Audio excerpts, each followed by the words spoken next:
Here now to follow up on the remarks of Ben Stein with his own unique perspective, Alan Dershowitz, Harvard Law School professor and a blogger at Newsmax.com. Alan, we thank you very much for your time this morning on America's Forum. And let's begin. It's good to have you as always. Do you agree with what Ben Stein had to say? Is there a growing element of anti-Semitism in our mainstream media? Well, I would put it just a little differently. I think that if Israel were not the nation state of the Jewish people, we would not see this obsessive attention with its imperfections. For example, on the same day that Israel killed maybe 10 or 15 people in Gaza, in Syria, 700 people were killed that day. It didn't even make page 27 of the newspaper. There have been 160,000 Arabs and Muslims killed Arabs and Muslims in Syria during the course of this civil war, and it's been a back-page story, whereas when Hamas hides its fighters among civilians, and Israel has no choice but to respond and plays into Hamas's hands by directing its fire to civilian areas, and civilians are killed, and then Hamas shows the civilians on television.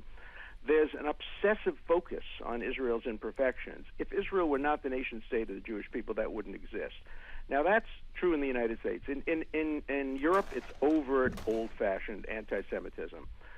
The leading philosopher in Italy, a hard-left philosopher, said the other day that he would like to shoot all the Zionists, and then he used the B word for illegitimate children.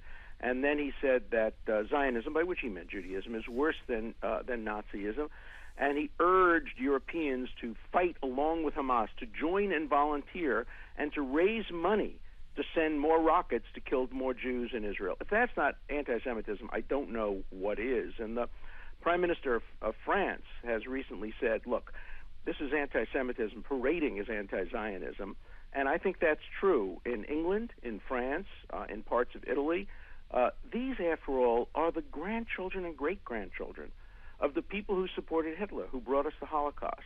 And it's not any surprise that Europe's disease for thousands of years has been anti-Semitism, so why be shocked that it focuses obsessively on the nation state of the Jewish people? That's the way I would put it. Alan, you mentioned the leftists in Europe and also the heritage of many there based on previous history in the 20th century. Ben Stein pointed out something that, curiously, some other folks use as an argument, the acknowledgement that any number of Jews have key position in today's media.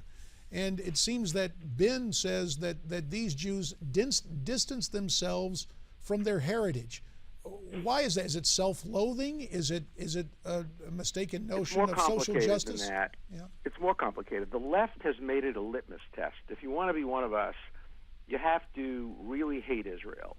And I think it's become a test. Slate magazine, for example, which has lots and lots of Jewish writers, has become one of the most anti-Israel and indeed crossed the line to anti-Semitic publications in America.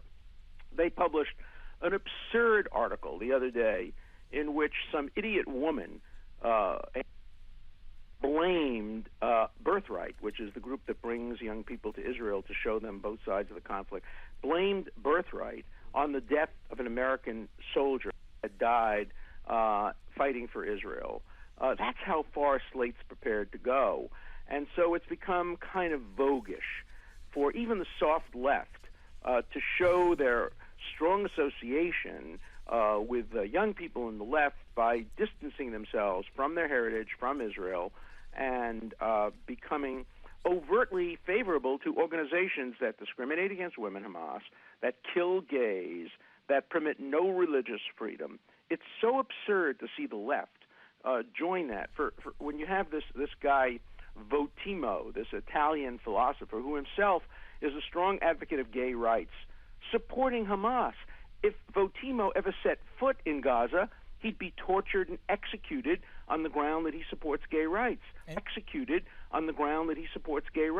And the idea that these leftists are supporting the most only be explained by their hatred for the nation state of the Jewish people. And what you're saying, Professor, about Zionism, comparing it to Nazism, really incendiary comments there. I do want to get your take real quickly on what's playing out with the Bengalian airport right now. President Obama has been accused of having an anti-Israel basis, perhaps giving Hamas a PR victory. And yesterday, Senator Ted Cruz accused the president of using this 48-hour FAA ban as a type of economic boycott against Israel, saying here, quote, "This FAA flight ban may well represent a crippling blow for a key economic sector throughout both security through both security concerns and worries that additional bans will down more flights and strand more passengers. It hardly matters if or when the ban is lifted. At this point, the damage has already been done." Do you agree with Senator Cruz on this?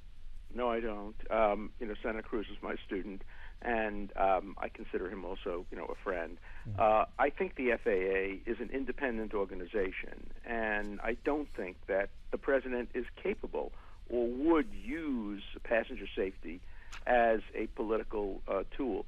It appears that way externally, but, I know enough about the relationship between the White House and the FAA to be strongly doubtful that there is any such connection. What about what Michael Bloomberg said recently? He was on CNN with Wolf Blitzer there and challenging the FAA ban. Let's listen to what he had to say.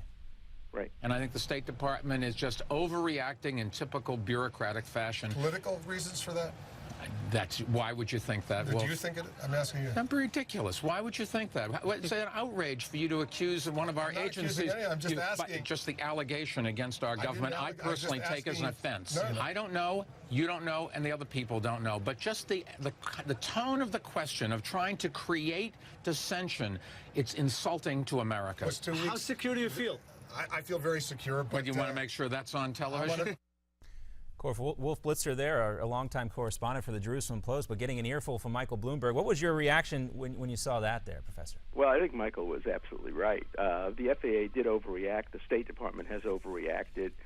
Tel Aviv today is safer than New York, and Ben Gurion Airport's at least as safe as Kennedy Airport. But the FAA made its mistake independently, and now it's rectified the mistake, hopefully. I don't believe there was any political pressure on the White House or the State Department. I think they make their decisions independently.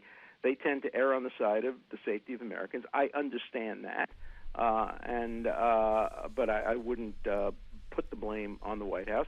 I don't think Obama is anti-Israel.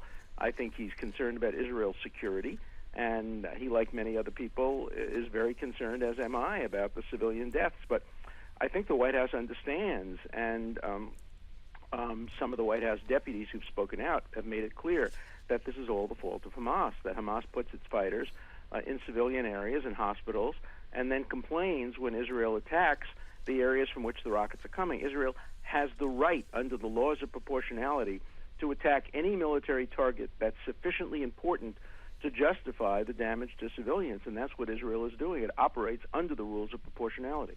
Again, only about a minute left, Alan. I want to revisit this because it would seem diplomatically that things have gotten, well, rocky between the United States and Israel. Is that a fair assessment? I don't think so. I think that John Kerry has been doing his best to bring about a ceasefire. He hasn't urged that the ceasefire start immediately. Israel has agreed with him. Israel has agreed to all the ceasefire proposals. Hamas, which thinks it's winning because many of its soldiers are surviving, it's only causing the death of Palestinian civilians, about which it doesn't care, or put it differently, it favors the death of more and more Palestinian civilians. So why should it want a ceasefire? It doesn't want a ceasefire. Israel wants a ceasefire, so I don't see any big gulf between the United States and Israel on this issue. On Iran, I'm worried that a great gulf is developing over time, but we have to wait and see on that one. Alan Dershowitz, as always, we thank you for your perspective, and we look forward to our next visit. Thanks very much. Thank you so much. Bye. When we return, what did he know and when did he know it? President Obama with conflicting messages. Our panel will break it down.